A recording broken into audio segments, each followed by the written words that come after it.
जर तुम्ही रोपोंगीला येत असाल, जिथं टोकियो टॉवर तिथं ब्लू लाईट डेकोरेशन आहे. टोकियो टॉवर आज बंद आहे, त्यामुळे तुम्ही जर येत असाल तर खात्री करा की टोकियो टॉवर चालू आहे का नाही. जर टोकियो टॉवर चालू असेल तर जो व्ह्यू दिसतो तो खरंच खूप छान आहे, कारण मधोमध तुम्हाला येलो लाईट दिसतो टोकियो टॉवरचा आणि बाजूच्या दोन्ही बाजूच्या डेकोरेशन म्हणून ब्लू लाईट. हा जो नजारा आहे तो खरंच बघण्यासारखा आहे. त्यामुळं नक्की एकदा तुम्ही खात्री करून घ्या. जर कुठली वेबसाईट वगैरे काय असेल किंवा लाईव्ह व्ह्यू मध्ये जर तुम्हाला चेक करता आलं तर तुम्ही ते चेक करू शकता. म्हणजे ते बघू शकता, हा एक सिग्नल आहे आणि इथं आहे इल्युमिनेशन. केवढी गर्दी आहे बघा, पूर्ण हा रोडचा ब्लॉक होणार आहे.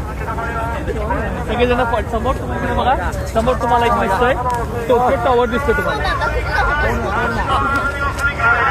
टोकियो टॉवर दिसतो ते बघू शकता.